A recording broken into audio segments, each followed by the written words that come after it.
Hello and welcome to the Overton Audios podcast. My name's Connor Chadwick. And my name's Michael Cox. And on today's podcast, myself and Michael here will be discussing the Wanderers in the Fourth Dimension 2. And of course, it goes without, shouldn't go without mentioning that we're currently sat next to each other in the same room. Yes, and it's been a long time coming. Indeed. How long has it been? 6 years that we've been making stuff together. It's amazing and also frightening to think that so much time has elapsed and we are only just meeting up in the flesh, as it were. Yeah, because I was thinking back to this. I think the first audio you were in was Transcendence. Wow, yeah. Which we recorded in April 2019. Goodness me. So we've known each other pre-COVID. A year before COVID. Yes, indeed. But of course, we did a bit of First Doctor stuff here and there. Yes. We didn't get immediately round to the range. We started with some First Doctor appearances, mainly First Doctor. We did Transcendence, and then we did an episode of the Federation War. Yeah. And I think it was around that time that you and I had talked about doing some First Doctor stuff. I think it was after doing a full episode like the Federation War, which I believe came out, the Federation War stuff came out in October 2020. Okay. So as a result of that, we made the first volume, which was Lost in Time. Yes. We made that at the end of 2021. Seems so long ago now, doesn't it? Well, I think we'd worked out that there was some sort of appetite among listeners for the First Doctor, because it's always a risk doing the established BBC continuity Doctors, because people will always say, oh, it doesn't sound like that person or whatever. And so, you want to be able to ensure that the impression is faithful enough for people to accept it. Yeah, no, that's fair. And of course, I'll get onto that a bit later when we talk about Wanderers and the Fourth Dimension 2, more about the First Doctor stuff.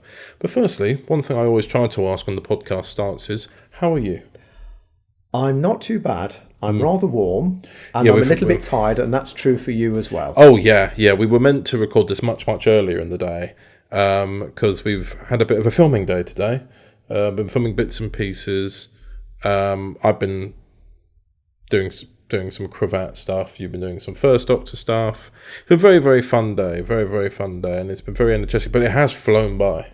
It certainly has. It just shows you. And I've learnt so much. And even now, it's only a snapshot of your editorial process, the setting up of the camera, and all the other sort of elements that are required for a shoot. So it's been an amazing learning experience, as well as obviously delivering the lines and so forth. Yes, of course. But no, it has been nice and fun. We finished. We were filming for about 3 hours, and we had a couple of issues with the cameras, but we got that all sorted, and then we've gone out for a nice little meal. And I think we deserved a little bit of a rest and a reward with some refreshment. Oh yes. I think now as we sit down to do this, I'm sort of starting to kind of my whole mood. It's not maybe not mood, but the energy levels are slowly coming down, because we've gone from filming straight to eating. We've then done a little bit of a live recording of something, and now we're sat here just chatting. Yeah. That this is like the prime time for relaxation and just chilling out and talking, which is very much what this podcast is. And as a result, it's meant that we are now just starting to feel very tired. But you've still got to drive back. It's nearly, for context, it's nearly 8 p.m. now. Yeah, and I've got probably, depending on how things go, it could be an hour or more, but it's fine. It was. I'm happy to do it. It's just been so great to meet up, as I've already said. Of course, yeah. So it's a tiredness, but it's a happy tired. Oh yeah, yeah. Well. How do I? What's the saying? Like, I was going to say, it's like the opposite of a well-earned rest. It's like being glad to be tired, because then you know you made the most of something. Yes, I know what you mean. It's just on the tip of my tongue. That's another sign of the tiredness, I think. Yeah. Words are escaping us. No, but that happened to us a bit earlier with the filming. Yes, it did. Because we're in front of Mostly these on big my lights. part. We're in front of these massive lights. They're heating us up, water and everything like that. I think we all got a bit tired. But going out, getting some fresh air, having a bite to eat, that was all very good stuff. Yes, indeed. But yeah, overall, I think we've had a very, very nice day. And this has turned into, rather than the first thing we're doing, it's turned into the last thing. Oh, these things happen. Oh, yeah. It's, Indeed. Now, should we go and have a little chat about Wanderers in the Fourth Dimension too? Happily, yes. Overton Audios presents. There is often a difference between appearance and reality. Although we rely on our senses, they can sometimes deceive us. And since we cannot reach a satisfactory conclusion, we shouldn't waste any time worrying about it. And you say they appeared out of thin air? Yes, High Priest. They must be messengers of the gods, or maybe even gods themselves. Ah, so you've made up your mind, but I am a god. When the column appeared, it shone like silver. It's probably worth a king's ransom. The diarist and explorer, Celia finds. Grandfather! You there! What's going on here? It's clear to me that this girl is distressed. Will man's knowledge and skill ever grow to such a point that one day we will find our way to travel to the stars? Hold on to your dreams, John Smith. What are you doing? Get away from there. Who sent you? Who sent you? Calm yourself, man. You're talking nonsense. It's the manuscript of the Prelude in C minor. Now this, Susan, is history. Doctor Who, The First Doctor Adventures. Wanderers in the Fourth Dimension 2. Coming the 25th of October 2025 at 12 p.m.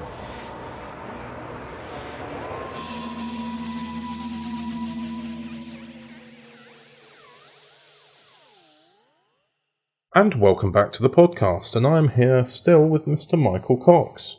Indeed.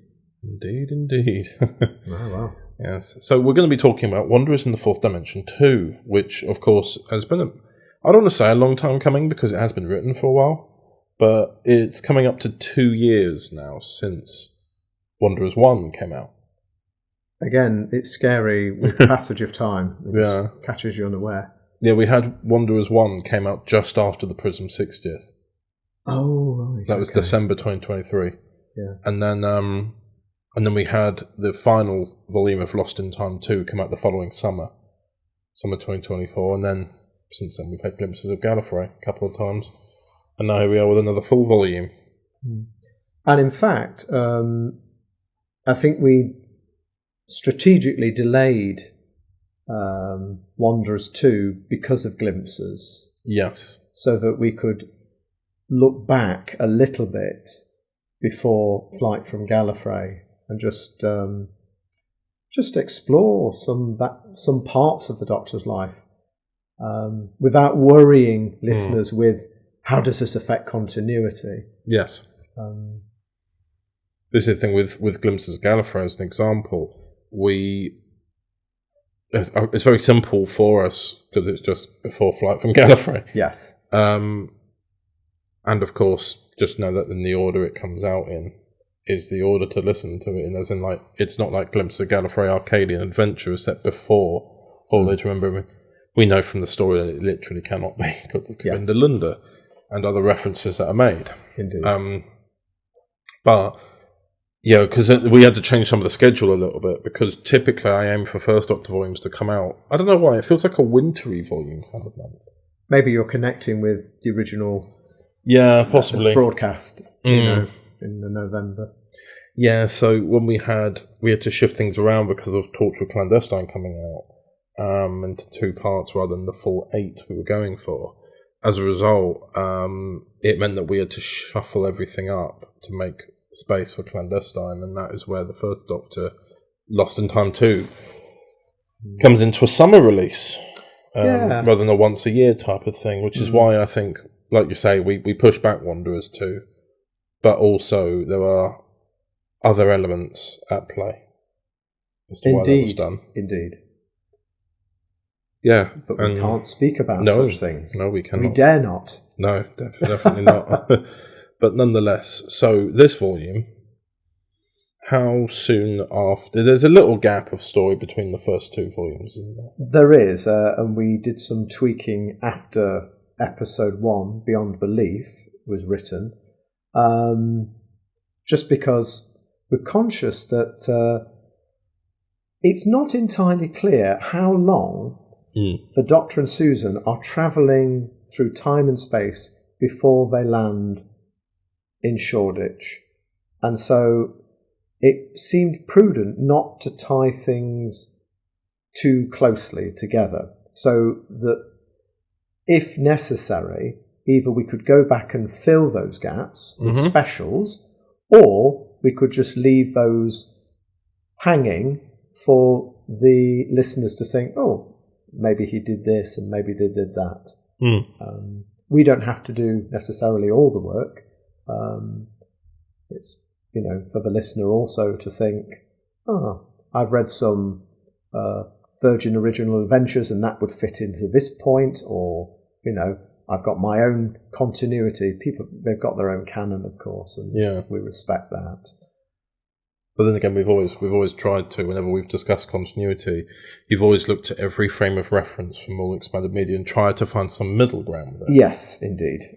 You'll not please everyone, of course. And there's another project which is on the very, very long finger, where trying to marry up a whole series of continuities is becoming very challenging. Yeah. And at the end of the day, you just have to make your own choices and then just hope that the story that you put together has sufficient coherence, interest, and energy to it that it will, please listeners. Yeah. But anyway, that's something else. But in terms of Beyond Belief, I'm not saying it was easy to write, but I got a helping hand, we might say, because it's really from a reference from the show.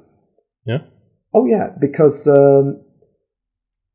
Keys of Marinus, which is one of your favourites, after Ian has been in his trial, and we wondered how that was going to turn out, Ian thanks the Doctor by saying, well, thank goodness you read your Pirro.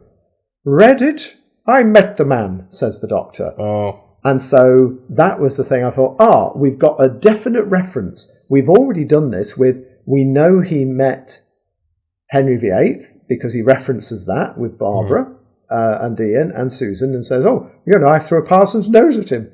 So I thought, who else did he meet before he and Susan met Ian and Barbara? And Pirro was one of them. He's a philosopher from Greece, and effectively considered the founder of skepticism. It's not entirely true, but I'm not going to start getting into Greek philosophy on the podcast. But suffice to say that he has a very interesting debate with the Doctor about whether the Doctor is real or not, and whether the ship, as we ought to call it at this point, is also real. And if the ship is real, then the Doctor must be real. And is he a god? Is he a human? There's quite an interesting debate between the two. I did wonder, but I rely on you as the editor, as to whether that discussion went on a bit too long. But I thought, if we go back to the original concept for the show, beautifully... You're going to talk about how it's more for theatre. It's like a theatre background. In a sense, it's the theatre background, but it's also, as we see in An Adventure in Space and Time, when Sidney Newman is explaining to Verity Lambert, he says, the kids should learn something. Yeah. I don't want bug-eyed monsters. And so it was always meant to be educational. So you plot people in the midst of Earth history and let them see the culture, the thought, the time, the people, and through that, learn something about history in a fun way. Yeah. So I thought, let's have, for this next volume 3 historicals. We've only had 1 historical. That was His Majesty's Displeasure. And we had to establish the Doctor and Susan escaping from Gallifrey, so you could say that's futuristic from a certain point of view. And then it's bracketed on the other side by Riddle of the Rings, which is very much futuristic or sci-fi. So I thought... So it's a nice contrast between the first volume and the second volume. Very much so. And you could say that even though there's nothing to connect the 3 historicals, from a certain point of view, you could say there's some sort of thematic arc, but really the characters that the Doctor and Susan encounter are,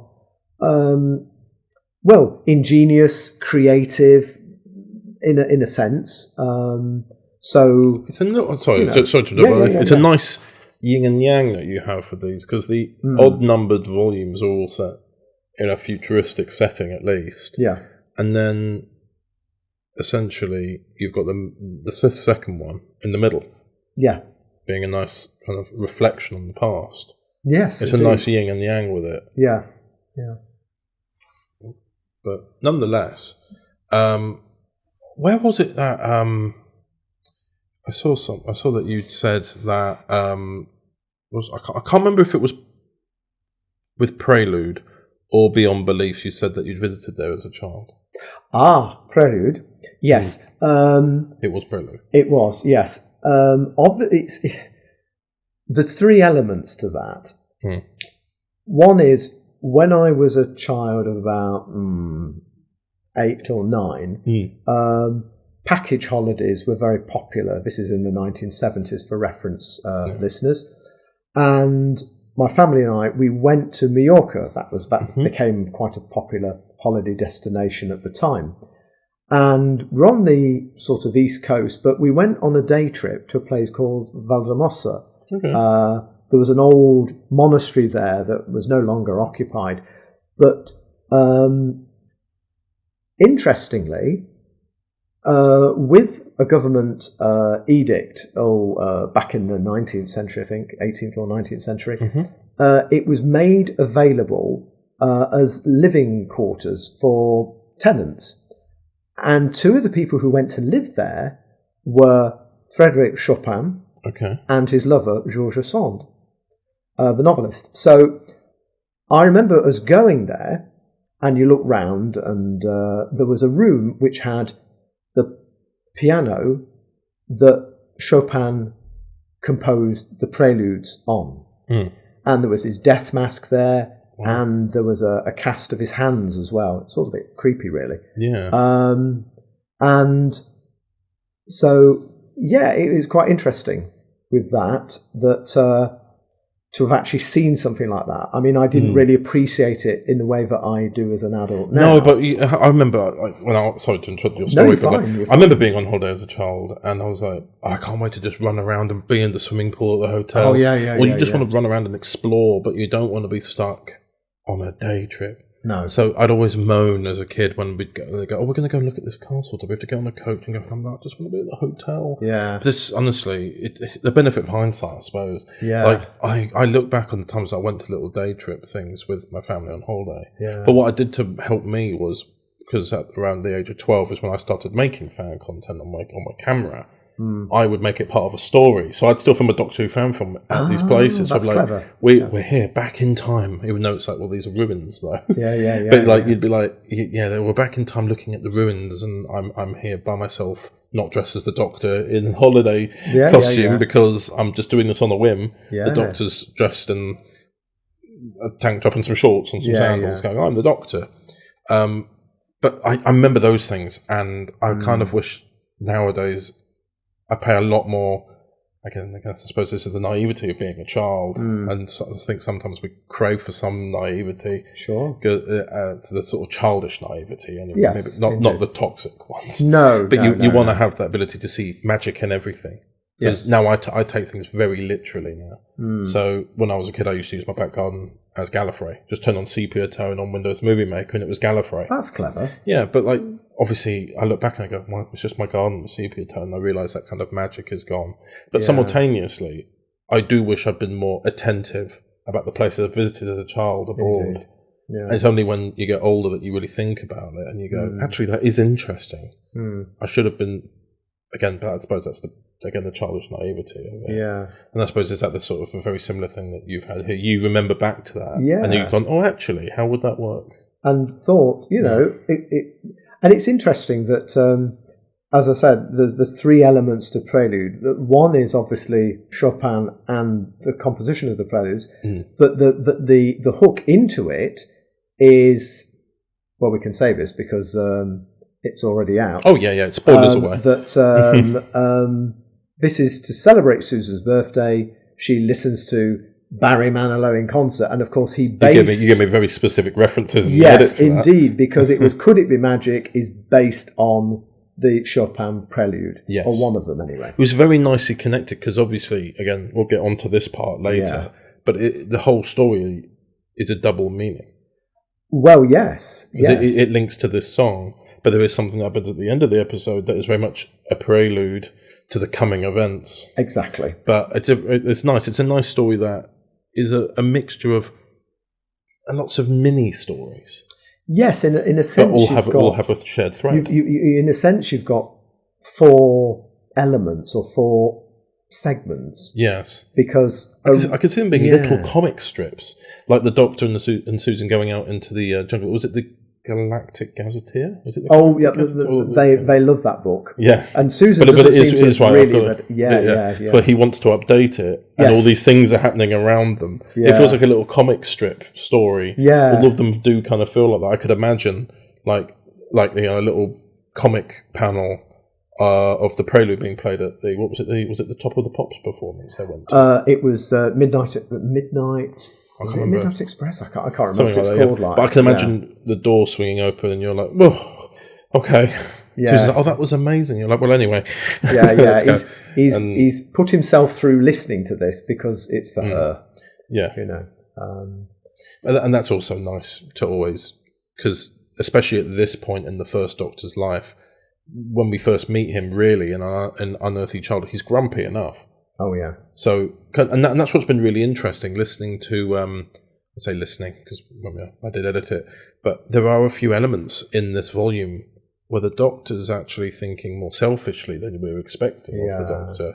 But this is something we talked about earlier because we took some photos for some future covers and stuff, which is usually when me as Cravat or anyone else in the Prism Doctors stuff, we do the classic hand reach out to the camera like whoa and all this and very like hero action stance. Yeah. But we thought about, do we do that for the first Doctor? And we're like, no, not really. He's more of he'll stare down. He's a starer. He won't reach up and be like stop or anything like that. He will always have like a hand on his lapel going like I've got enough videos on my phone that I called them Hartnell memes. Yeah. Like I've got all of them. But he only ever raises his voice like when there's an absolute atrocity being done. Yes. But that there is later down the line. It's like we talked about earlier that the War Machines is, I think, arguably the moment that the character that we now know, even to this day as the Doctor, was really shown. Yes. Where everyone went to hide, but he took the chance and stood there in defiance. And that was actually the episode largely where he didn't even have a companion. I suppose technically not. Dodo went off, and Ben and Polly were around, but they hadn't joined the TARDIS. They don't technically join the TARDIS; they just get on board. Well, yeah. So for the whole story, effectively, whilst it surrounds Ben, I know we've gone on a tangent now, but effectively with Ben and Polly, they're not companions until the end when they accidentally walk in. So it's actually a companion, the first companionless story. There's no one with the Doctor going, Doctor, what's going on? In the traditional way. But nonetheless, anyway, that was my I have a fixation on First Doctor for a second, but no, with how the First Doctor is, he's still got a bit of a grumpiness about him, but I always love the way that Susan is, I don't want to say the word forgiving, but she understands him. She does. Yeah, a lot of people don't.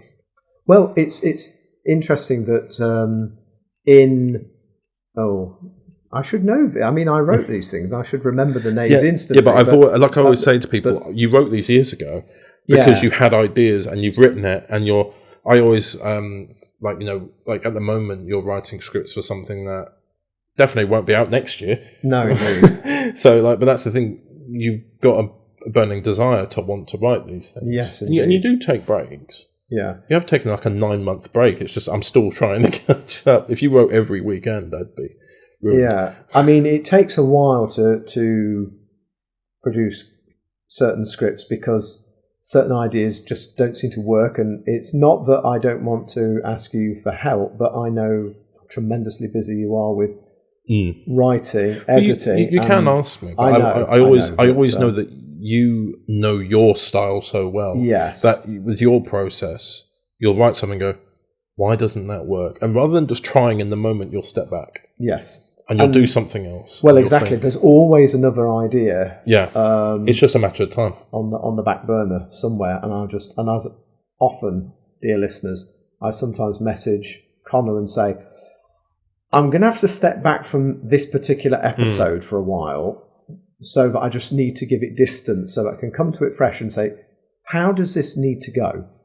But in the meantime, I will be gainfully employed by pursuing this other idea for another story. So, there's always... So it's not like you switch off. Oh, no. You just think, right, I can't... If I find any solution I find now, it's almost like you need to give time for the solution to manifest. If you force it, you're just going to be making something.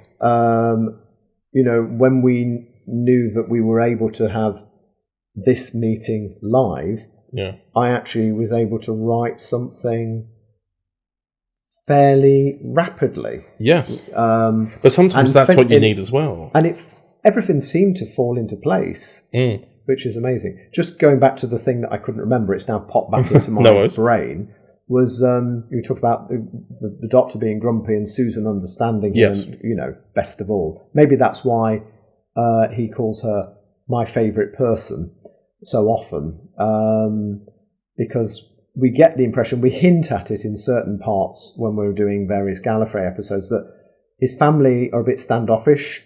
They don't really have much to do with him, and she's the only one really who visits. And in London's Burning, when the doctor has gone into the School of Tropical Medicine to go and bamboozle them and tell them, I just told them, but I know more about I can't even say it now, epidemiology than they do. It's almost like a Billy Fluff. Susan is outside with Silas Wennick, and they're talking about him and in his absence, and he said, is he always like this? He says, well, rude, overbearing. And she said, well, you don't know him like I do. And there's a tender moment where she just, in his absence, I remember how Chelsea said that line, actually. It was quite touched. Really.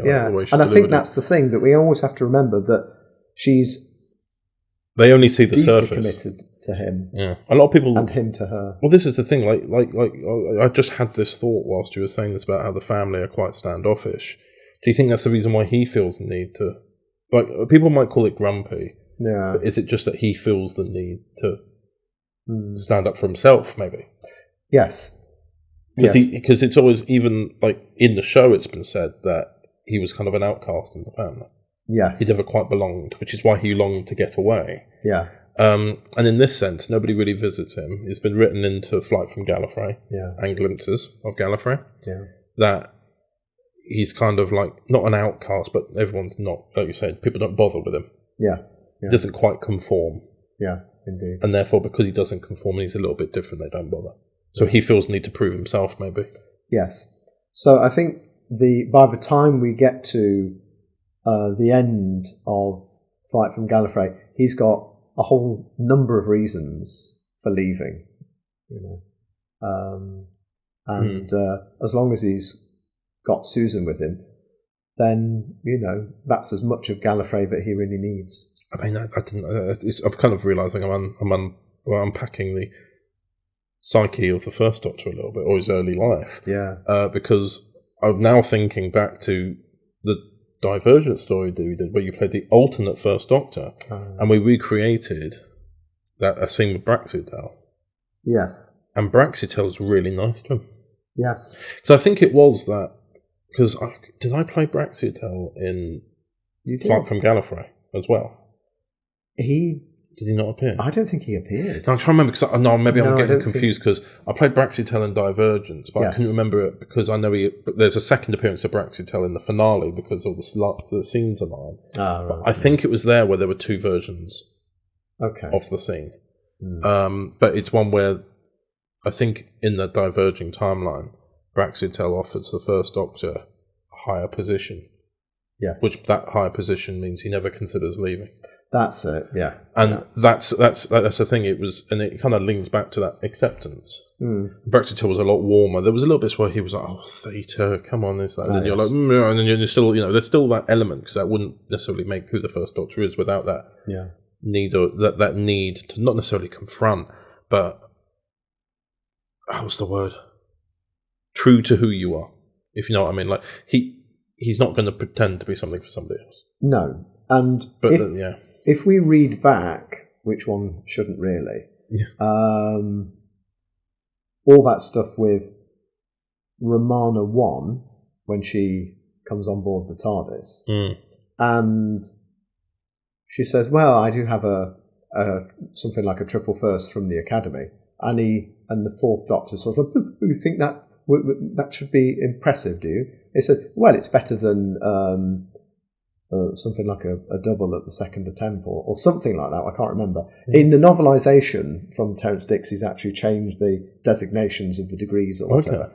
But I wonder whether that sort of idea that the Doctor sort of, we've talked about this before, that he might have been one of Barusa's secretly favourite students. I love that scene from Deadly. Yes, 9 out of 10, Doctor. Yeah, it's my favourite. I think I've said this before on the podcast, but my favourite. I probably said it to you. Yeah. We probably had this conversation. We have.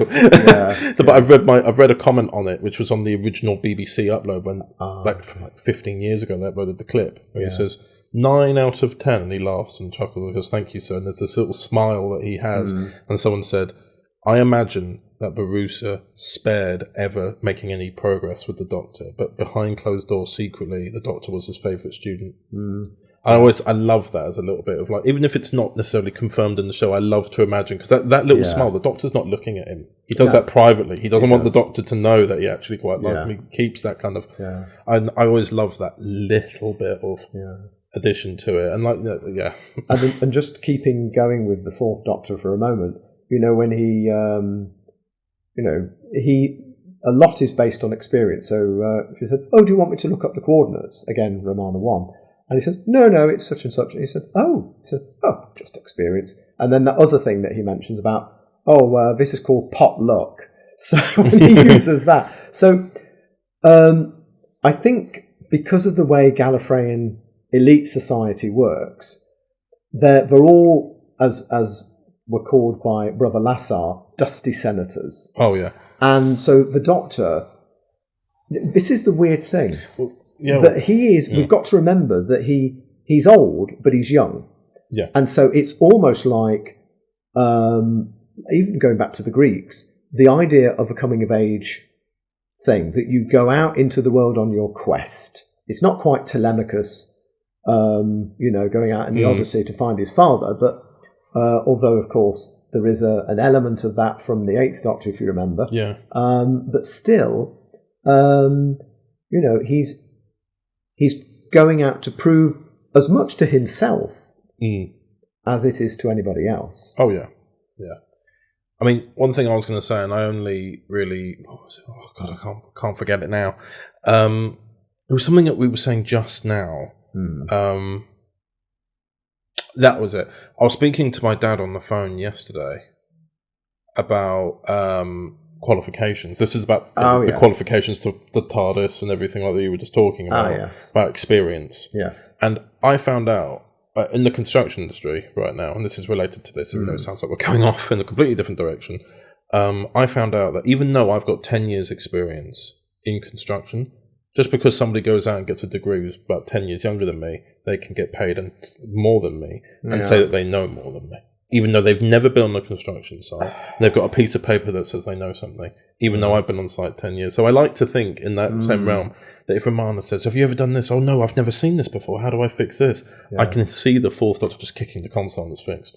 Yeah. And it's like, how did you do that? Well, I kicked it. Yeah. But didn't you fix the problem? Didn't you work out what it was? No. Yeah. 10th Doctor was all about that. He was kicking things, and it worked, and it would fix. He was hitting things with a hammer, and it just suddenly worked again. But I like to think that that is a scene that would happen. Yeah. I also love that scene where the 4th Doctor is trying to fix the TARDIS, and then the rotor goes up, he smiles, going, I've done it, and it just explodes. He goes, no, it shouldn't have done that. Like, he just stays completely still. Tom Baker was a brilliant way of not really reacting, just sort of freezing and being a bit pantomimey. It was perfect for the kids watching. Oh, indeed. Like, and the way that he would sometimes break the fourth wall and look at the camera to kind of talk to the children and go, what are we going to do? This not even the sonic screwdriver is going to get me out of this one. Oh yeah. But he had a brilliant way of doing that and really performing well to an audience. Indeed. I think that's why he connected with people so well. Yeah. So when people sometimes say that David Tennant and Tom Baker are in the same realm, I'm like, well, they're products of the era that the show was made in. Yes. We were in an era of rising superheroes at the time, and that's why Tennant rose to that. Yes. Because he was like a superhero, like a superhero. Yeah. Well, Meanwhile, Time Lord Victorious. Well, there was that as well. Then well, he's super villain. He's more super villain. Well, yeah, exactly. It's almost like there was a Superman thing where that happened, didn't there? With something like with the kryptonite or something. Oh, yeah, evil one, red eyes. But then Tom had a brilliant way of bringing, like, because he was the youngest actor at the time? Because he was quite young when he started. Do you know, I honestly can't remember. But he had a brilliant way of reinventing it, because it'd always been an older gentleman who was always seen as a bit more of a upper class gentleman who defended the lower class. Yes. Well, I suppose a bit like a Robin Hood kind of thing. But he'd go from the rich to the poor. But there was not, I don't want to say a clown, because I don't think the Fourth Doctor was a clown. He used clownish behaviour occasionally. I'd say he's more like a kind of like a comedian. Yes, and in fact, like when he pretends to be possessed by the key to time. Oh yes, that's. And then after she goes, oh my God, Doctor goes, and he speaks like a million miles per hour, but yet you understand every word he said. Yeah. And but there's that line, isn't it? And I wish I could remember which story it's in. But something like, well. And what are you doing here? And the Fourth Doctor just shrugs and says, I'm just having fun. Yeah. And it's like, there is a sense in which each incarnation is doing something different. I mean, it was probably quite he was almost having a rest after doing all these sort of James Bond-esque things as the Third Doctor. Yeah. You know. We've been going around flying helicopters, driving cars. He'd been the Who-mobile, yes, everything. Doing the James Bond. Yeah. And he was just there now, just chilling out. Yeah. Just floating along. But he just had a big, like, so much life to give. Oh, indeed. Because I think, don't get me wrong, there were powerful moments for Pertwee. Oh, yeah. Like when I don't even say that Joe Grant left, but the Third Doctor left her to have her life. Oh, yeah. And there's that moment where there's no music apart from the music that's in the hall. Yes. He walks out quietly, you can hear the wind, gets into the car, he sits there, doesn't even start the engine, and he thinks about it. Yeah. Do I go? Yeah. And you can hear the music, he looks back up, and he just drives off. But there's also that brilliant moment that when he does step out before we see that shot where Joe turns around and sees he's gone. And he didn't really, like, you know what I mean? Like, he had the opportunity to fly away. Yeah. But he actually stayed in unit for a little bit because that's when Sarah Jane came in. Yes. So we had when people say, "Oh, they didn't really understand like deep narratives in the classic series," because people have said that before. I think nowadays the tide has changed with the popularity in the show. More people are invested in seeing how they got there, so people will all see these things. And I think that's a bonus with the new generation on Twitter. Right. I mean, Twitter's a bit of a cesspool for evil at the moment anyway. But when it comes to the fans, they find connections and make little fan videos, like fan edits of music with things. And people do it with Classic Who. Yeah. There are people who are younger than me whose favourite Doctor is the Fifth Doctor. Oh, yes. And I mean, it's weird. They call the Fifth Doctor like Girl Boss or Baby Girl or something like that. And I'm like, I can't get on board with that, but I can get on board with the support. But maybe not. I just can't measure that. I don't know. I've seen a couple of fan edits where they do like Fifth Doctor. I think, or just generally their favourite era is the 80s. It's primarily the Fourth and the Fifth Doctors. And it's always great to see. I'm like, okay, good support. Yes. Means that we're not going to, the show's history is remembered. Yes. But redefined slightly by that, which I don't know how I feel on that. I don't think they made it with the intention of that. I don't think the Fifth Doctor played it with the intention of being called a girl boss, but I think I'm that's not even sure I know what that is. But don't worry. Maybe your I will listeners not. I'll explain it to you later. Okay. But it's very nice to see the support and see that the narratives are being met. I just don't think that's happened for the 60s yet. Right. It's like I think still to this day people don't like watching black and white TV. Maybe that's an old-fashioned way of thinking of it. But so many people I've seen who talk about 3 all the way up. Okay. I don't, and then sometimes people talk about 2 because of him jumping around whilst having Cybermen shoot at him in the invasion. Oh yes. And because he's called more of a clown, really. Yes. But I think, again, don't want to get controversial, but let's put it this way. When they announced the Season 2 collector's box set for the First Doctor, the first few comments were, why are they supporting the racist Doctor? Oh. I go, Moffat, what have you done to this character? Yes. And it bothers me because the First Doctor doesn't get a lot of highlights these days. No. The Toymaker, I will say, I was so happy and excited when he was coming back. And they put the colorized footage in and they paid reference to the beginning. Yes. They did it via the 60th. But after that, I don't see much. But I think that's why the stuff we make for the First Doctor does quite well. Yeah. Because Big Finish at the moment, I don't really know if they know what they want to do with it. Right. We've gone from having a volume or 2, or 2 to 3 sometimes volumes a year with David Bradley and that TARDIS team, to having 1 a year with Stephen Noonan.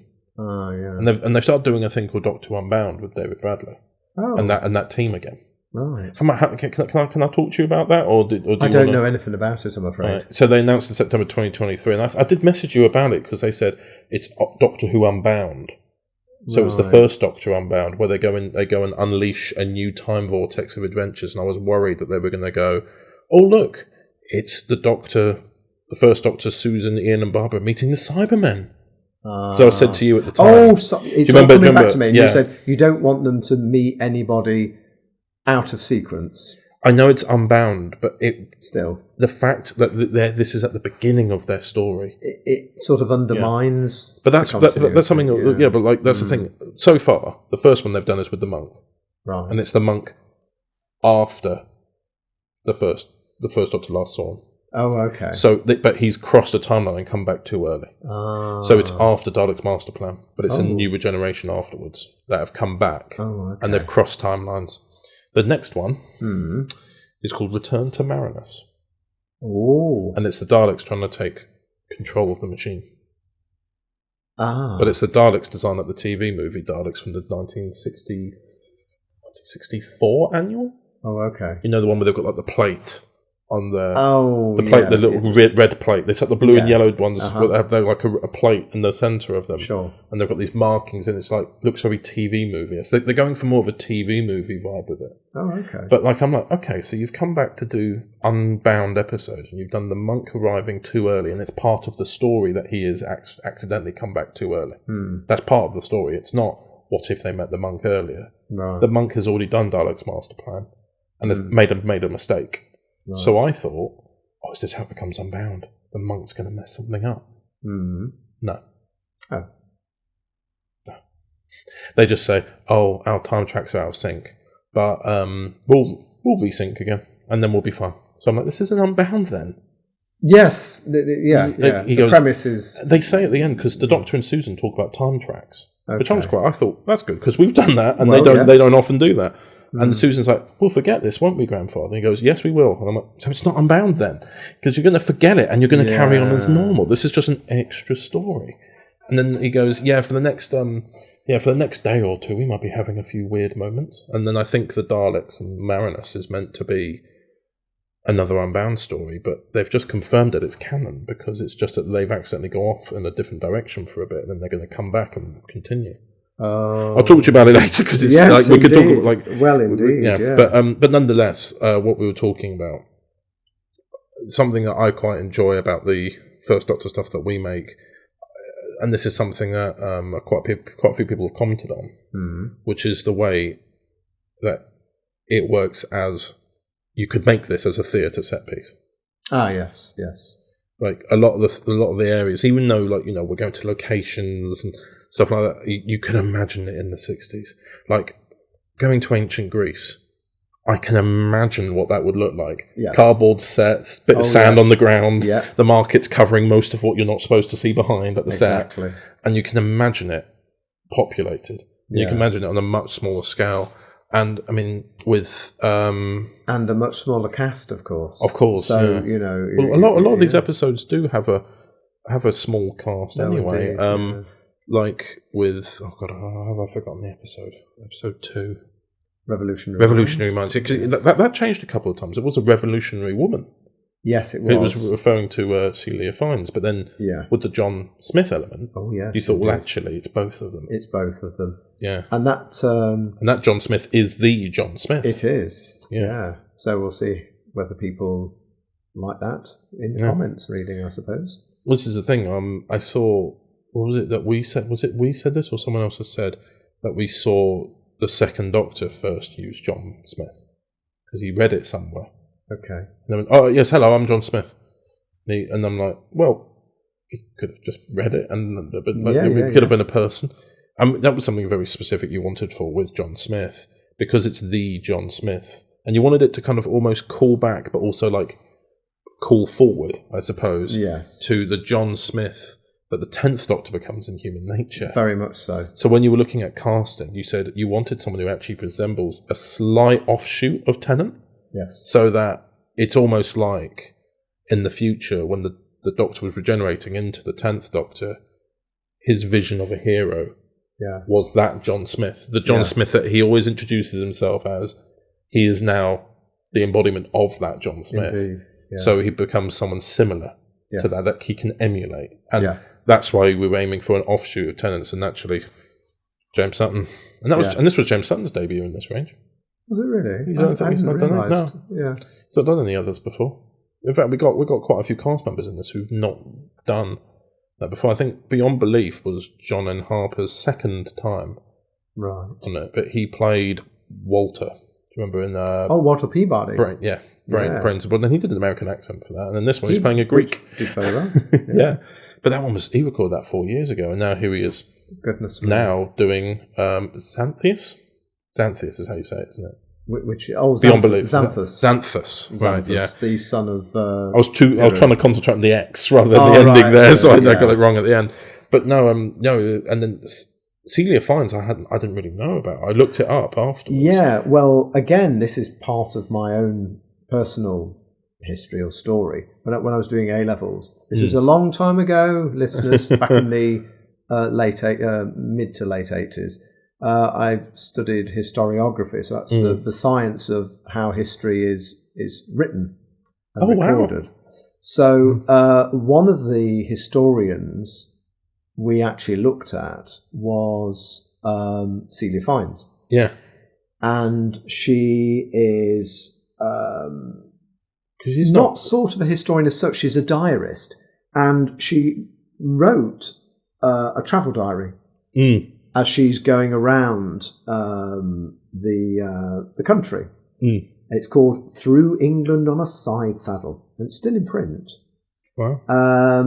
Now, as an act of sheer indulgence, I thought the reason we knew about her in my historiography class is because she actually wrote about Nottingham, which is my hometown. And I thought, well, what a conceit. I might see whether the Doctor can go to Nottingham, and that will be where he meets Celia. However, when I read through Celia's diary, and it is quite long, it's over a couple of years that she is doing these journeys, and against convention, not with a male relative or male servant. Sometimes it was just with a maid. And especially for a woman of the gentrified classes, this is not the done thing. So she was boundary breaking, really, in what was expected of her gender and class in that era.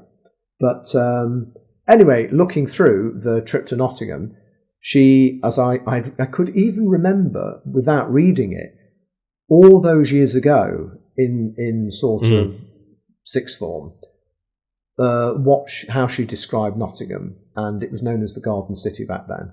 Okay. Anyway, there was nothing really in there of any particular note, and I thought, I wonder if anything unusual happened to her. Even if she just gets in trouble with bandits on the road, that would be an opportunity to be rescued by the Doctor and then meet or something. And as I went on, I was beginning to despair. I thought, oh, this is not going to work. I'm not going to find anything. I'm going to have to be completely fanciful and shoehorn something in. And I'd try and add something or squeeze something into the story. And then I came across something, which is actually, we quote it verbatim in the adventure itself, which is from the diary. And for the benefit of the listeners, again, I'll just read it if that's okay. Yeah, of course. Yeah. So this is what Celia writes. So the English is a bit strange because, of course, you know, when she's with the era. So mentioning the place where they'd been in some undisclosed place in Cumbria, they reckon it but 8 miles from the last place I was at the night before, and I was 3 or 4 hours at least going it. Here I found a very good smith to shoe the horses, for these stony hills and ways pulls off a shoe presently, and wears them as thin, but it is a constant charge to shoe my horses every 2 or 3 days.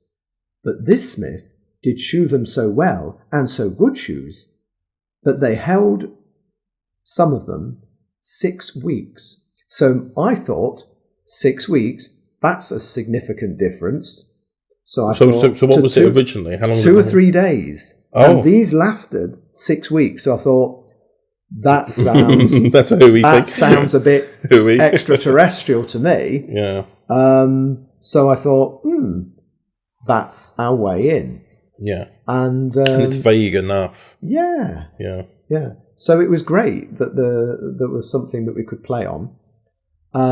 I did a bit of Robert Holmes because I do like some of his stuff, and I remember, what's his name, Garin and Unstoff.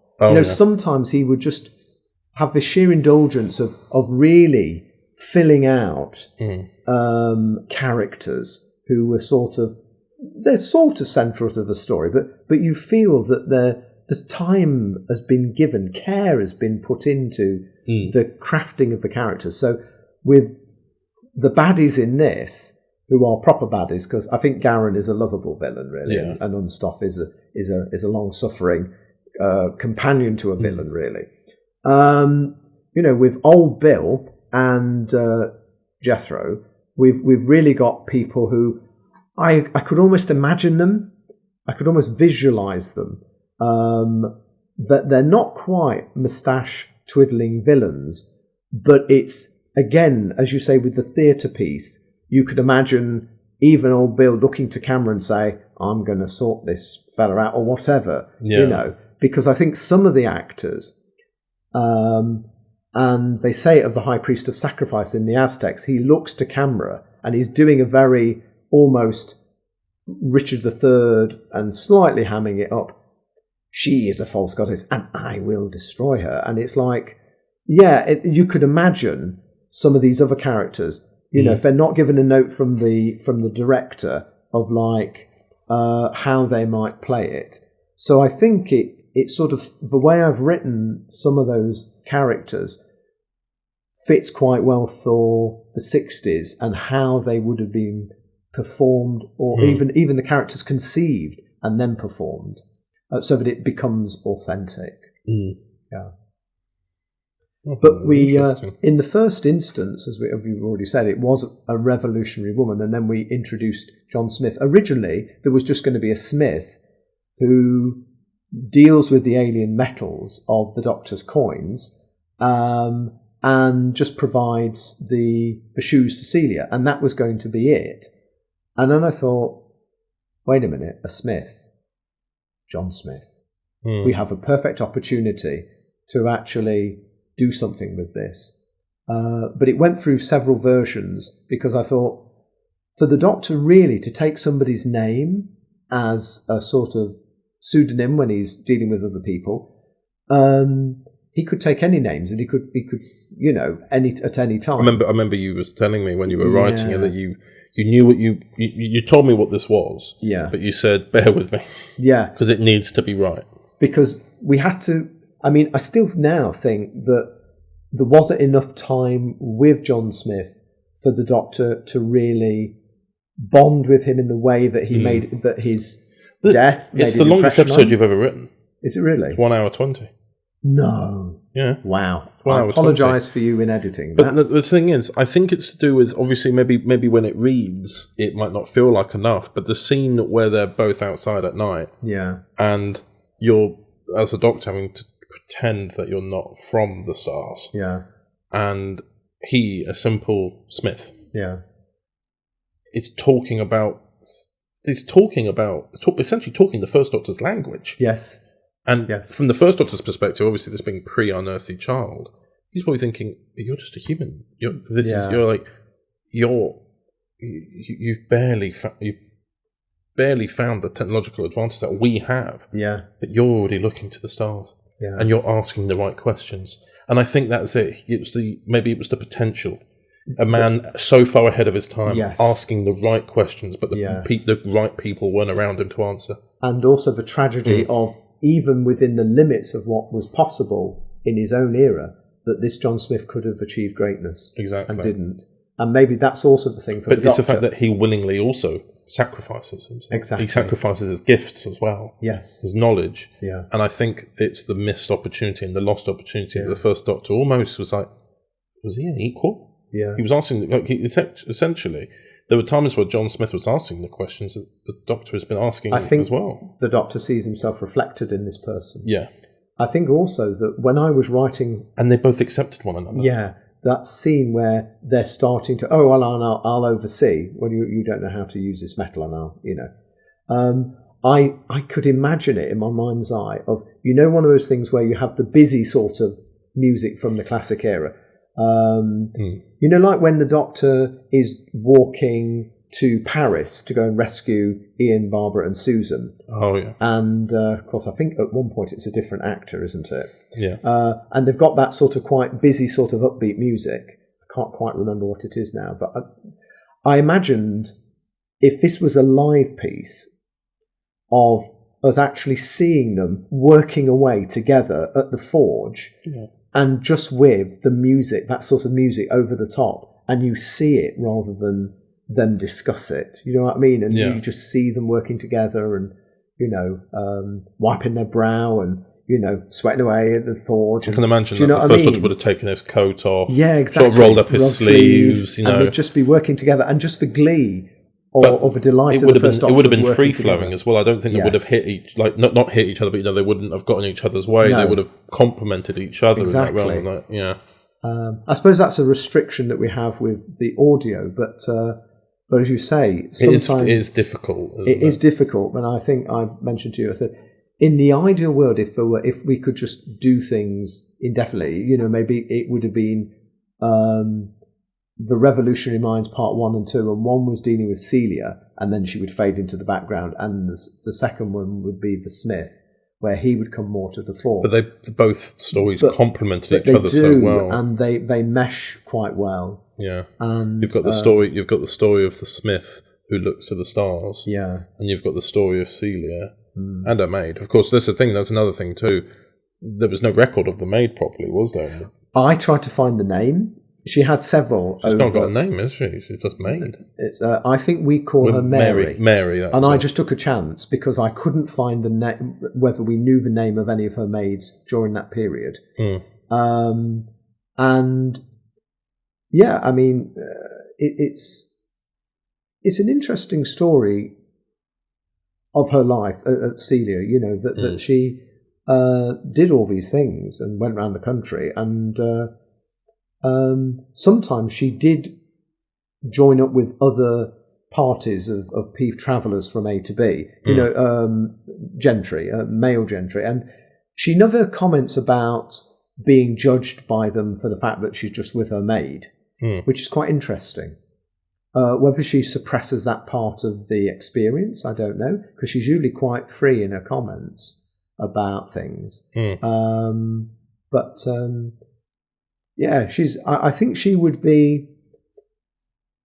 When you say someone's a force to be reckoned with, sometimes it sounds like a person is very confrontational. I would say that she's a person who knows herself. Yeah. And is unashamedly herself. And,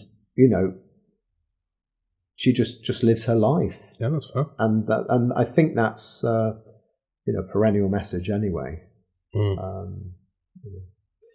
Of course, I think we've sort of covered. I think we have. We went a bit of a weird order. We went episodes 1, 3, 2. Yeah, that's fine. And a bit of Tom Baker in the middle. Well, indeed. But no, I was going to say I think that's everything. Yeah. But it's been a very nice set of stories to edit and to obviously read and cast and everything like that, because we had obviously James Sutton playing John Smith. We had an actor who's not appeared in anything Overton Audio since 2018, Bill Blackwood, playing Jethro. Ah, okay. But that's the thing. I knew I wanted his voice when I read Jethro, and I knew he was a very good voice. Yeah, very good voice. But it was nice to have him back. I tried to sort of get as many interesting names. Vanessa McCauley or Celia Fiennes. Yeah. It's and then we got Matthew Chambers as Pyro. We got Peter M. George playing Frederick Chaplin. Chopin. And then we've got Adele Jane Harris as George Saund. Oui. So, yeah. I think one of the things that I try to do with the stories where we've got the latitude to do so is to try and balance out male and female voices. Yes. Because you do still get that in classic Who, even though people think it's, sometimes people are critical of it, as we know, especially the very early years. But that's usually because I think how especially women are depicted in that time. But I think this is not quite a tangent, I suppose, but it's because it's germane to Doctor Who, as it's meant to hold up a mirror to society as well as delve into the past. Because even as you, the viewer or the listener, is looking at the past and learning about the past, one is also having to hold up a lens to oneself and say, well, what are we doing and how are we doing it? And because I think sometimes the danger has been, and this comes back to historiography and how you write history, is normally it's from the position of strength or superiority, and where we are in the position to analyse the past. Now, of course, no one from the past can analyse the future. No. Unless you're a Time Lord, of course. But some of the postmodern stuff that I've looked at over the years, I don't know whether you're familiar or your listeners will be familiar with intertextuality. Julia Kristeva is the proponent of that. That when you've got two texts, once they are brought together, it doesn't matter what came first. They become mutually interpretive in a sort of hermeneutical circle, an interpretive circle. So, it's the past, in a sense, can be used to critique the future. Have we moved on or not? So it does raise interesting questions, I think, about who is judging whom. Yeah. I think that's a good place to... it's very philosophical. Indeed. Yes. So, thank you very much, Michael, for... It's always a pleasure. About this. Indeed, and we shall return to the podcast, which coincidentally still has us in it. And welcome back to the podcast, and it is still myself and Michael Cox here. Indeed it is. However, with an additional 15 days added on. Yes, we were stuck in an infernal time, Eddie. Yeah, we recorded the majority of the podcast except for the comments reading because we wanted, as many comments to come in as possible. And we're only really about a week out from this podcast coming out, so I need time to edit it. But nonetheless, we're here 2 weeks later than the rest of it. Next segment, we'll be going 2 weeks back again. But we're here to do comments reading, so I should really stop rambling. So we are reading the comments for Jaxus and the Crimson Hunter, and then the Paternoster Gang Future Outcomes 2. So I shall begin with Jaxus and the Crimson Hunter short film, live-action short film, starring Ruben Roper and Chelsea Lagham. So we have a comment here from Ruben Roper, no less, Ruben Roper 6231, and he says, "Oh, Jaxus, I have missed playing you. Thank you so much to Dan for his incredible direction, Connor for his wonderful producer skills, and Chelsea for being an amazing co-star and finally allowing Jaxus to meet his match." Now, Michael, would you like to hear a funny story about this? I think I might have told you it, but... You might have done, but for the benefit of the other listeners, carry on. I am very grateful to Ruben for thanking me for my producer skills, but I had actually nothing to do with it. Oh. I wasn't told that this was... I suppose this was said in the last podcast. I wasn't told this was being made until they had already filmed it. Oh, that's it. And then Dan had edited it all and everything, so I didn't get to see it until it was finished. And it was at the TT Getaway when I watched it. So I didn't produce this. They've credited me as a producer, but I don't know if it's just because because the Crimson Hunter's in it. But they didn't ask me either. So I don't really... I'm very thankful for the thanks, but I really did nothing other than click upload. Oh, I see. Because I didn't make the thumbnails for it. I didn't write the description for it. Dan sent me the 4K episode or film. I just clicked upload and matched the dates that Dan was wanting. I see. So, yeah. But anyway, moving on to the next comment. By someone called Dr. Riddy Vivas. Oh, my goodness. Oh, I wonder who that is. Who said, "I love the way this is filmed, with the commentary from Jaxus, who it seems is still processing what's happened to him, and the flashbacks to the encounter with Julia. I like the contrast between the indoor, dark, industrial setting of the interrogation and the fight outside amid the sand dunes. Comedic moments abound throughout the fighting." Oh, sorry, I read that completely wrong. "Comedic moments abound throughout the fighting, giving extra texture to the encounter. The credits and accompanying soundtrack are both great. The acting is superb, and clearly Chelsea and Ruben had fun writing and performing. Jaxus breaks the fourth wall to comment about what the fans want, and maybe in addition to the fight, the fans also want a rematch. I can't imagine Jaxus simply accepting how things ended." This is very true, and it is something that I've actually, upon reading that comment, Chelsea was immediately like, "Oh, we should probably do that then." At some point. I'll see what they come up with, because I probably won't be involved again. not out of choice. They'll just come up with something and they go flying with an idea and off they go.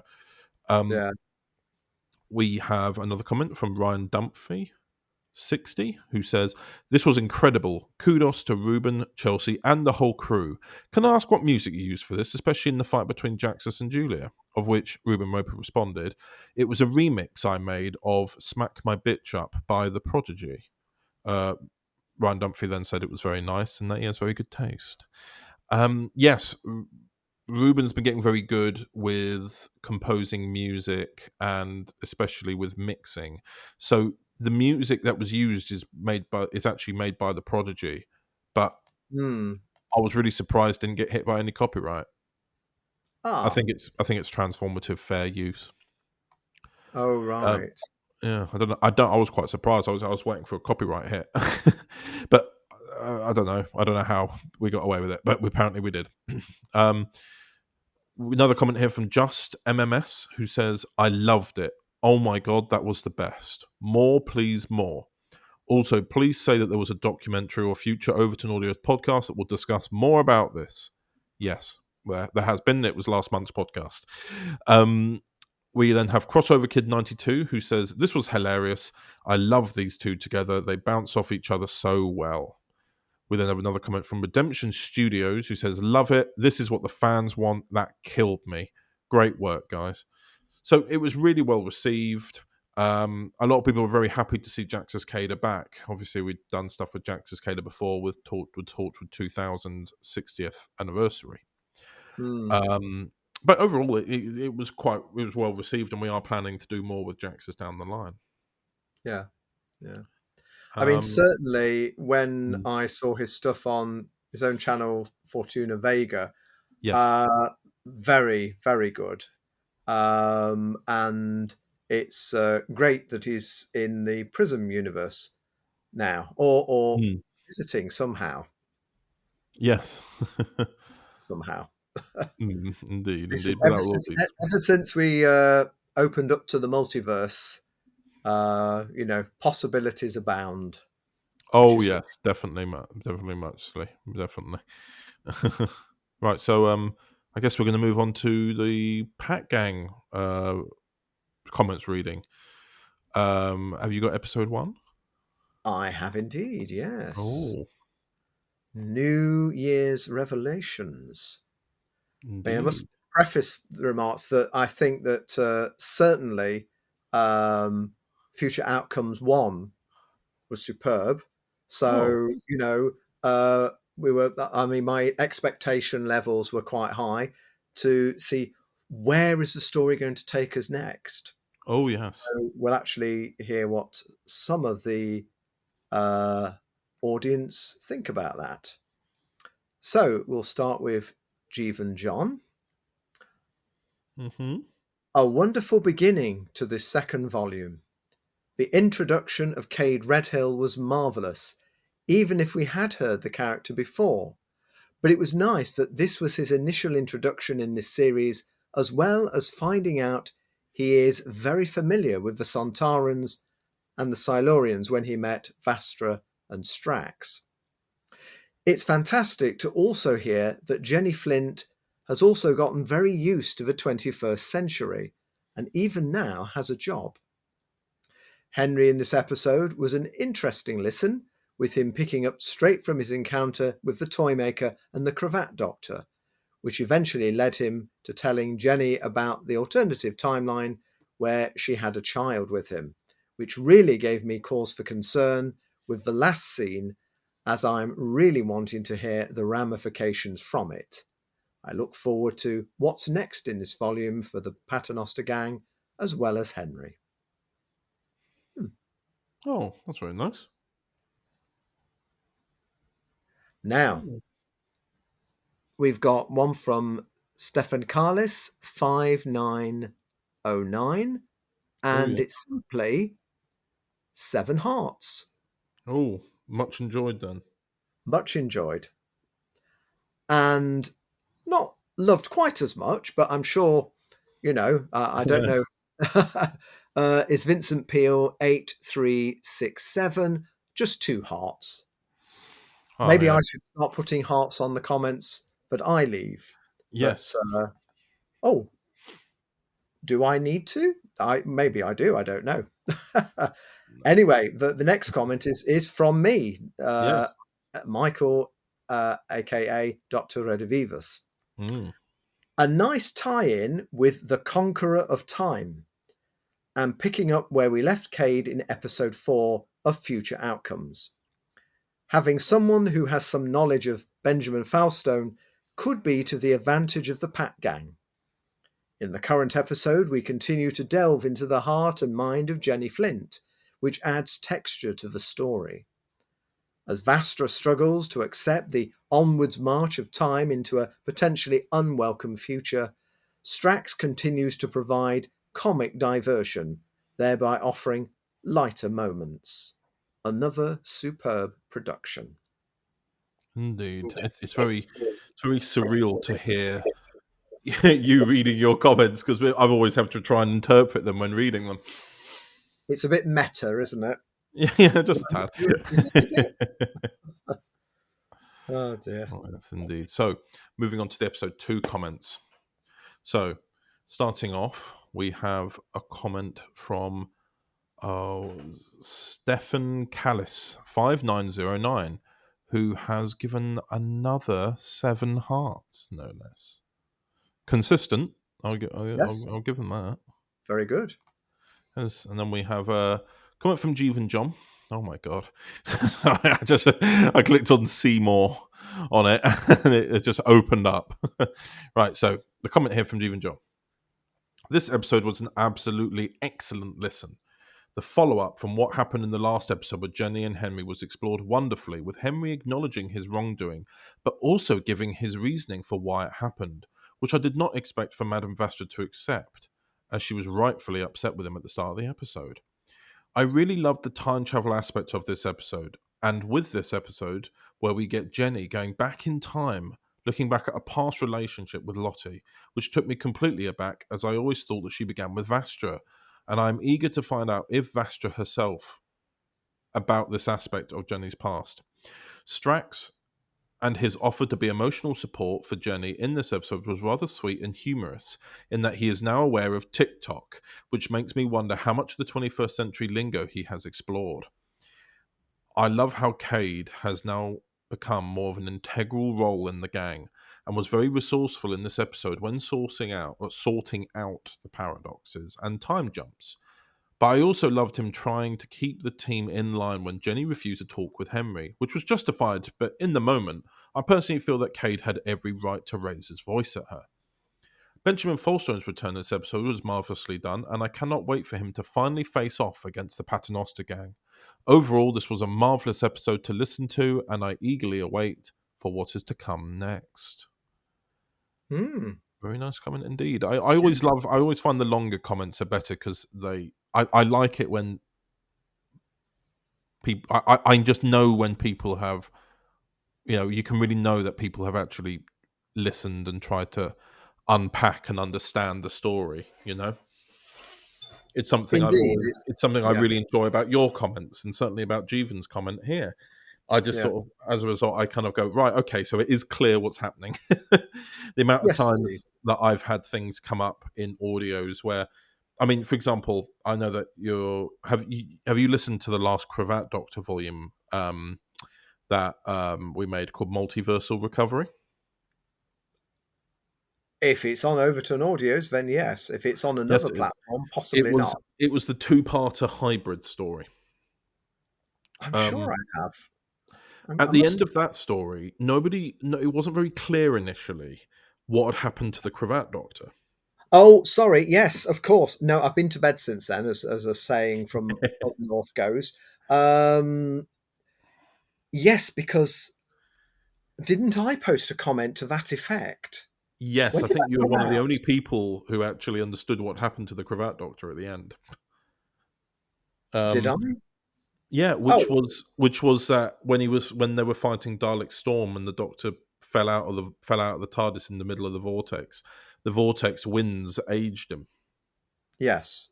And when he came back into the TARDIS, when he got pulled and flung back into the TARDIS, he is now an old man. Because when I tried to explain that to some people and said, well, we're now in the old man cravat era, I've been nicknaming it that. Everyone's gone, wow, what's the time jump between the volumes? I went, there isn't one. Because the ending of that volume leads into the next volume. And he's still old. He's just been aged up. It's just the unfortunate nature of being the Doctor. Sometimes you have to, like, those sacrifices and accidents happen. But not a lot of people understood that the Doctor had aged up. People thought there was a time jump. A lot of them did. And I thought to myself, I thought I had written this that, how can you write it more expositionally? You literally have the companions of the story going, oh my God, Doctor, you've got old. Yes. And I don't know. I think people thought because the Doctor went to the Zero Room that he made himself young again. Which was probably right. But the whole reason he went to the Zero Room was because he'd been aged so old he needed to recuperate his energy. Yes. And apparently my voice didn't sound old enough, and I'm like, I'm trying to put a bit of roughness in the throat, like a bit of a croak in there.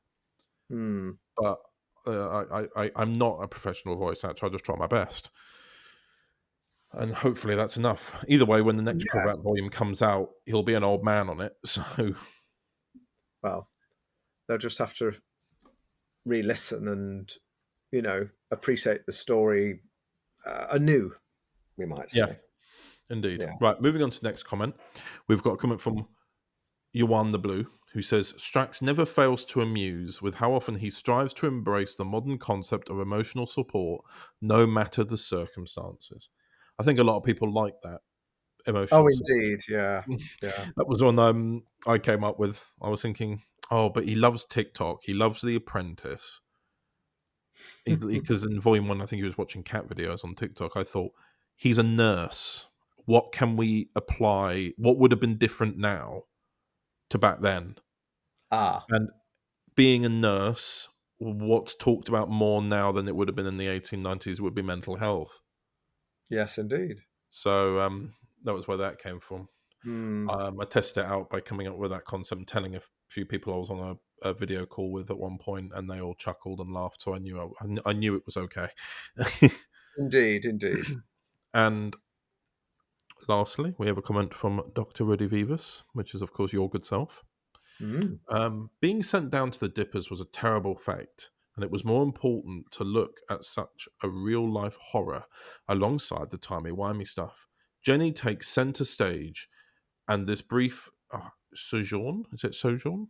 Sojourn into her past helps us to gain a broader understanding of her character. Great performances from the whole cast, made possible by the equally great script. I liked the use of the predestination paradox.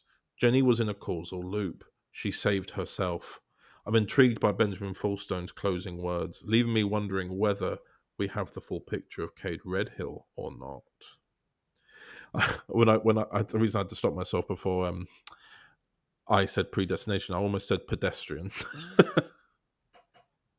The pedestrian paradox. Pedestrian. Oh, right. Okay. So No, it was me. It was me. I Like, know.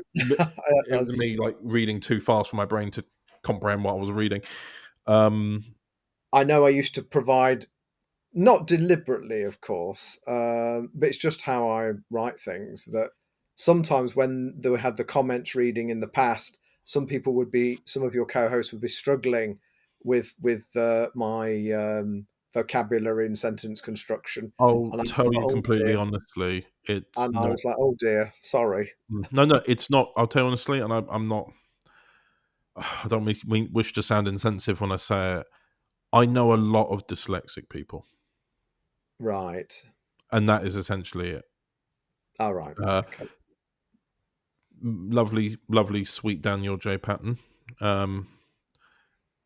Dyslexic. If you've heard him in the comments reading, he struggles a bit, but I love the fact that he tries. Oh, indeed, yeah. But it's not you. It's honestly, it's sometimes it's just dyslexia. But yeah, and I was thinking, this script for the Match Factory Haunting, it's one of my favorite scripts as of late. Oh, right. I wrote it, and because Abby produces on TT Productions her own version of the Paternoster Gang. Oh, yes, indeed. She did a series set before the Paternoster Gang, and it was called Before Vastra. And the only bit of history that we know about Jenny Flint is that before she met Vastra, she was a match girl. Yes. So Abby has made a 7-part series about everything that Jenny did before Vastra arrived. Her being thrown out of the family for being a lesbian, her arriving in London and trying to make things work, becoming a match girl, ending up working with the Tusks of London, all this sort of stuff. And it was a very, very nice but also very powerful series. Yeah. And I was like, I always like I talked to her about it and going, well, look, we're going to do a story where we look at Jenny in the Match Factory, but from the Prism continuity rather than the TT universe. So there are certain things that we've done that pay reference to Before Vastra, but kind of are an alternative. Oh, I see. So, for example, in Match Factory Haunting, one of Lottie's friends, Molly, went down to the Dippers and they found her and her jaw was glowing and falling off. Oh, yes, yeah. Molly is a character in Before Vestra who is Jenny's best friend. Ah, right. So that was our way of... And that's Molly O'Neill, who is played by Chelsea Lagan. Oh, yes. So that was my way of just telling Chelsea that her jaw's fallen off. Oh, dear. She was like, "Oh well, no," and I was like, "Well, this is a different timeline." So I like to think Molly existed. I like to think that it's like an alternative to that, because I love that Before Vestra series. Hmm. Right then, shall we move on to episode 3? Episode 3, yes, indeed. Fallstone disappearances. Ah, with the almost like the steampunk little Blimp. blimp thing. Yeah. And Strax looking very happy. He's very chuffed with his move. Oh, yeah. Well, only 2 comments on this. Oh. One from Jeevan John and one from me. So we'll start with Jeevan. Yes. Oh, no, maybe we should start with me because I was... Oh, no, yeah, start with Jeevan because he was first 3 weeks ago. Yes. This was a wonderful penultimate episode to the finale. The flashback storytelling style in this episode was done wonderfully, and it was fascinating to find out how exactly Benjamin Falstone came into the picture for the Paternoster gang. I cannot wait to find out how this will all be finally resolved in the finale episode, and how the gang will be able to get back to their time period. So I think that's the good thing. Very good at building the energy of the stories towards the finale. So I think that's one of the great things about your what I don't know what you call it, your storytellers, your Yes. bank of authors that you or your stable of writers or whatever. Maybe that's I like the bank of authors. bank of authors. Yes, yeah. Right. Anyway, after all my sort of tongue-tired waffle, now into some of my lovely commenting. Indeed. When I've had time to perfect my prose in the comments section. So this is from Dr. Redivivus, aka me. It was an enjoyable... sorry, I'll start again. That's pride before a fall. There you go. It was an enjoyable episode with great performances from the cast. However, I suppose I'm wondering why the flashback wasn't part of episode 1 of Future Outcomes 1. Surely everything told to Henry now would have been part of the interview process with Colonel Stevenson when the Paternoster gang arrived, and part of briefing Henry for his role in looking after them. However, I think it works well to prepare us to meet Benjamin Falstone once more for the resolution of this story arc. We are presented afresh with good reasons why he must be stopped. Indeed. And even though I didn't respond to this comment, I did think about what you'd said in that comment. And I screenshotted it and sent it to Abby and went, he's right, you know. I thought to myself, maybe Henry might have been briefed the basics. Yeah. With Unit, like Colonel Stevenson and the Brigadier knowing more intricate details. And then I also thought, well, potentially, because they don't trust them, they've only told them the basics. Yeah. Because they've not trusted, really, even though Stevenson, we know he is a person to be trusted, the Pat gang have been given no reason, had been given no reason to trust him at the time. Yeah. So it may have been very surface level stuff of we were investigating this, and then this happened, and then they were sent on their way to be in the flat until they found out more. So the way I like to see it is Henry's kind of gone to find out more because he's got that trust. Yeah. That's how I was sort of treating it. Yeah. That he's now more in the gang. He's like, there's been trust, even though it got briefly broken and now it's reinstated. There is still a trust element there that can be explored and that Henry can use to understand more about what happened. Like the fact that Benjamin was the ticket conductor on the bus, which I don't think they would have necessarily mentioned at the time. Not that the entire episode exists for us to find out that Benjamin was a ticket conductor. But like it's all these little clues that, like things like meeting, and it's also a way of us kind of establishing the world that they come from. Indeed. Like it was about giving, like, because I take on board about why wasn't this done, maybe because linear theory was set back in time as well. Why didn't we do it the other way around? Why we could have done linear theory and as this episode instead, and had the Falstone disappearances be the finale of Volume 1. Because then we could have had it be that we find out Benjamin's backstory and then the next episode happened. But with an element of hindsight, I think it was a case. I like to think again it was a case of the trust element. As Henry's become trusted, they've decided to tell him some information, considering that now Benjamin is an imminent threat. Indeed, yeah. Well, that's, as I say, it almost like tied things up. It was almost like a framing thing where we're sort of... so it made sense. I think it could have worked as well where they were telling Cade Redhill, who needed to be brought up to speed.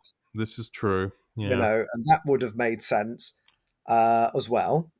I mean, it's not that it doesn't work, because it does. It's just like, oh, does he not know this already? And I suppose because he's like the liaison person. But as you say, trust had been slightly eroded, and this puts things very much back on a firmer footing. So yeah, I think it works. It works, certainly. Indeed. Right then, moving on to episode 4, the finale, no less. Ta-da. So we have a comment from Stefan Callis 5909, who only put 3 hearts this time. Oh. So since episode 2, we've lost 4 hearts, which isn't. I don't know what that means. I'm not sure. But then we have a comment from Yuan the Blue, who says, the saga continues with a chase, a trap, and time displacement again.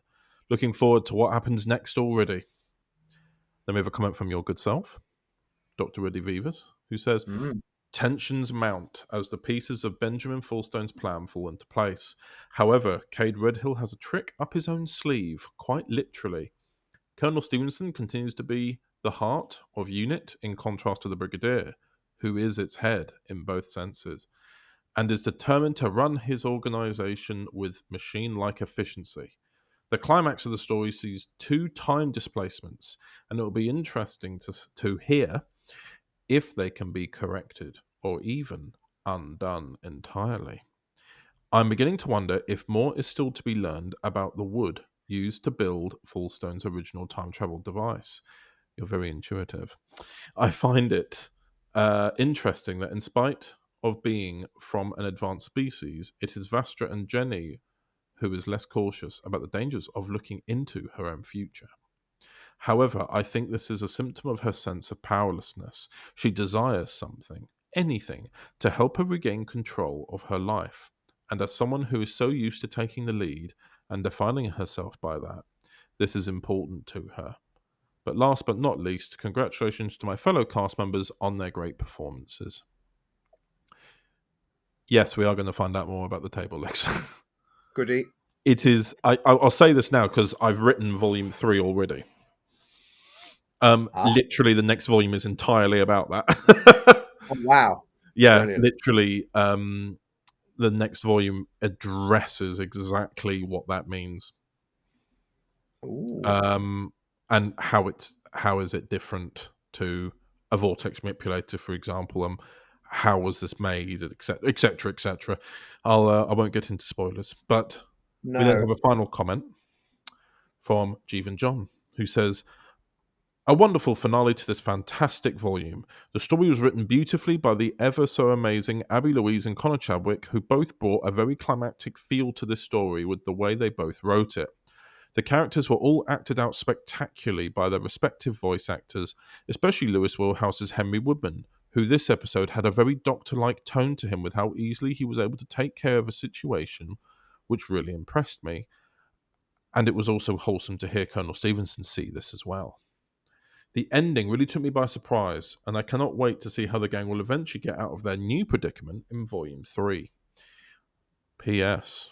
Brigadier Robson, as ever, continues to be a dick, and I didn't like how he was glad to be rid of Henry, who went back in time with the Paternoster gang. Now, I wouldn't have said he was glad. No. He actually says, because I actually act that character, as people may know, he actually says his disappearance is a sad loss. Yes. So I'm not sure how Jeevan missed that actual statement by the character. This is something that I think is something that happens in real life. And by the way, I don't wish to speak on Jeevan's behalf. No, of course not. Either about this. I'm not assuming how Jeevan listened or took what was being said. But it is very difficult. And this is something that me and Abby talked about at length, because Abby used to serve in the Navy. Right. She said a lot of the time, civvies or civilians would always think of, especially hierarchy, as being very rude or brash, but in actual fact, it was protocol and it was just firmness. Yes. And in that sense, the Brigadier is that. It comes across as brash because it feels very... There's not much emotion behind it because it's keeping logical. Yes. But in actual fact, it's... See, because the Brigadier doesn't like the Doctor. I think it's an interesting one to reflect on the Brigadier now in comparison to Future Outcomes 1, now that we've heard him in Frontier. Because that's set before Pat Gang. And a lot of people thought the Brigadier was just firm in Volume 1. And in Volume 2, I don't think there's anything different with him. But because Frontier came out, was the volume, I think, before this one, I think. Hearing the Brigadier come back, but with the context of people having seen him in Frontier, I think they paint him with a different brush as a result. And that's actually very interesting. That's what I find quite interesting when you take a character and do a story out of order slightly. You get the context and they think, oh, he's just a military man, a very brash. And then Frontier Doctor comes out, whether you see the argument, you see what the Brigadier was like to not get along with the Doctor. And it goes from not getting along to now people don't like him because of what he said, when in actual fact, when you really look at it from a potentially a military POV point of view, he was actually trying to act with future safeguarding in mind. Yes. It might not have been the best or the correct decision, but the Brigadier's intentions were pure. And I think that people, I'm not sure how many people are familiar with the relationship of the third Doctor to Brigadier Lethbridge Stewart, because the relationship with that Brigadier does evolve over time. And they are sometimes in conflict, not quite on the scale perhaps as Robson and the Frontier Doctor, but certainly there is a clash of ideas or ideologies or values, and it's important to have almost like that backstory of the Doctor having worked for UNIT and somewhat begrudgingly, but he had the benefit of at least 20th century science to help him rebuild bits of the TARDIS so that he could finally escape his exile on Earth. So, it was what you might call a marriage of convenience. And he used to get frustrated with the Brigadier. Did he call him a ham-fisted bungler on one occasion, or was that some other character he was dissing? I can't remember now. But It sounds like he would have done it, but I can't say for sure. But at some point, he, he softens to the Brigadier, and the Brigadier sort of comes to an appreciation of the Doctor, I think. Because there's that time where, is it Inferno? Sorry, we're going off the point now. But was it Inferno where he tries to move the TARDIS console and he ends up in a rubbish tip or something? Yeah, and after saying, "I don't need you anymore anyway," I'm really, and but the Brigadier is very gracious, and he's just like thinking, yeah, okay. Because that was the end. That was the finale of John Pertwee's first season. Yeah, and it's the way when he goes, "I thought I was this insult," and he goes, "Well, and there's no harm about there's no harm in a bit of banter among colleagues." And then he goes, "Well, yeah, so there's a good chap." And then there's a little, like when the Doctor kind of walks past him a little bit, Brigadier kind of does a very faint smirk. Yes. To which I think really helps. It's those little moments there that I think a lot of people don't realise maybe sometimes how nuanced classic Who is. Like there is. It's just that storytelling was different back then. Indeed. And you can see that the Brigadier does like the Doctor. They they can have this sort of back and forth, but ultimately I think they are friends. They're both very intelligent people who thus are at odds with one another because they can't easily order the other about. No, indeed. And thus they're both people who rely on being able to control a situation. Oh yes. And when they're both trying to control the situation, one of them's going from a military mind, and the other is going from the logical, like a logical mode of let's go and save the day. Yes, it creates a nice little bit of conflict. Yeah, and I think one of the issues that we have with audio work is that we can't convey subtleties with the visuals, because we don't have that component, and so everything has to be done through sound, and some of those things can't really be conveyed, through that medium. I mean, sometimes silence can speak volumes, but that can be left to all sorts of misinterpretations. So I think, it is more challenging in terms of, for us, for exposition, because as you say, just a little smile or a twinkle in the eye can change a whole scene as how you interpret it. It gives it a broader, more, as you say, more nuanced context for understanding it. Yeah, a great example. It's maybe not on the subject of the Doctor and the Brigadier, but one of my favourite kind of, I think I've said it before to you, the one with Barusa and Deadly Assassin. Indeed, yes. I love that one. Yeah. That's great. I go on about that one too much. It fills me with a lot of warmth. The fact that it's always whenever the Doctor isn't looking. Yes. Never let on to the Doctor that you feel differently. Yeah. But then the great tragedy of how Barusa falls, really. Yeah. That's the thing. I kind of wish I'd watched Deadly Assassin properly and understood the context, so that when the Fifth Doctor finds Barusa and finds this out, the betrayal is so much more personal with that knowledge. The knowledge that, Barusa taught the Doctor. The Doctor looked up to him. He was always wanted to get a good mark from him. And then Barusa's now done this and has ultimately ends up gaining immortality, but in the worst way. Yeah. When you have that context, it really changes the Five Doctors. Yes, it does. Yeah. And it makes me think as well, whenever they do anniversary specials, it's why they shouldn't lean on the big bads.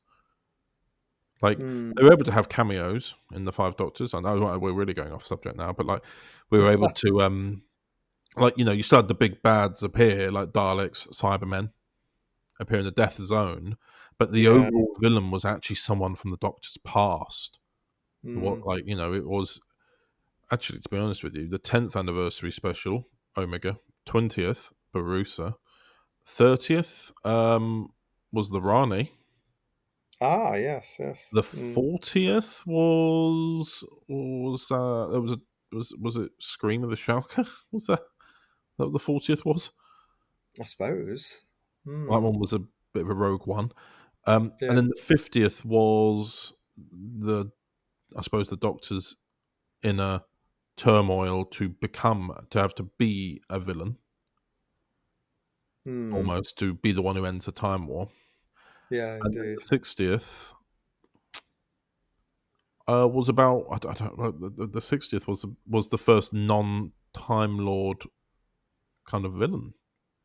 I consider maybe the finale to be the main 60th, perhaps. And it was a toy maker. Anyway, we've really gone off subject here. Yeah. But then, I suppose, but when you think that the toy maker is just, well, in a sense, sits above the Time Lords, you know, really, you know, so certainly. I'm just meaning in terms of the consistency of. I see what you mean. The villains in the anniversary specials being someone close, very close to the Doctor. Oh, yeah. So, like, people from his past. And in a way, the show is now that age where the Toymaker, even though we've seen their encounter, the Toymaker is someone from the Doctor's past, old enough now to appear in that same realm. Sure. Yeah. Because, of course, he does appear in some audio dramas, as we know. So. I don't know how much the BBC really kind of would want to reference those. Well, no, indeed. But there we go. Yes, indeed. Well, anyway, I think that was all the comments reading, wasn't it? I believe so. Yeah. Yes, indeed. Job well done. Indeed, yes. All right, well, thank you all very much for listening to us read the comments. Shall we go to the next segment? We shall indeed. And welcome back to the podcast. And myself and Michael are still here. I think we've had the comments reading in between this, which I'm going to do at a bit of a later date. But yeah, because we're currently recording this 3 days before the the previous podcast that will have come out is out, which is a rare thing for me to record 2 in advance. Oh, nice. Well, not really. I do the December and January ones early. Oh, of course you do. Yes. Yeah. Yes. So, but that January one's not really a full one because there's no comments reading. It's just chatting about how Christmas was and how with the kind of Christmassy things. Yes. So it's all right in that regard. But anyway, that was me rambling about differences in podcasts. So we're going to look at the coming soon. Okay. Before we conclude the podcast, do you want to have a look? I do indeed. Yes.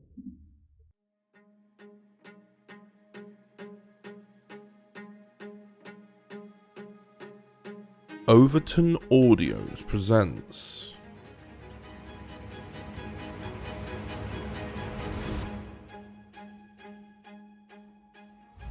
He betrayed my trust, Mrs. Hudson. Sherlock Holmes is dead. No, he isn't. He's alive. Perhaps, yes, but the man I once knew is dead. People need time, Mrs. Hudson. My return from the shadows has unsettled many of those within London. Holmes, you're not going to believe this. It's John Openshaw. John Openshaw is dead. That's what I thought, but he's back. Now that he has returned, there is something different about him. So then, Mr. Openshaw, where have you been for the past 17 years? Please, I cannot say. I don't think that you're angry for Sherlock for what he did in the past. I think it's because of what it's like now. Another name has surfaced. Someone missing just as long. John Clay. The city sleeps, unaware of the ghosts that walk amongst them. Tell me where Clay is, and I shall see to it that your prison stay is more comfortable. Got out. Oh, I intend to. 17 years, yet you still meddle in my affairs. Well, no longer. Sherlock Holmes, The Dead Man. Coming the 22nd of November 2025 at 12 p.m.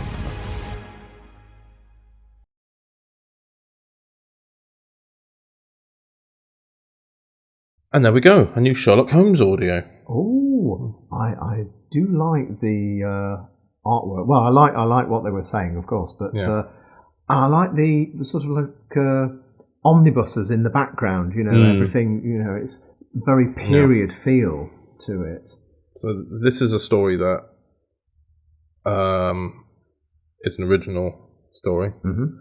I wanted to find me and Dan have been talking about this because we're not doing Volume 4 in the conventional sense because we're struggling to find time to find a slot for it. Right. So we're just doing it when it's available. Might be one a year, and then still 3-episode volume, but just across 3 years. Yes.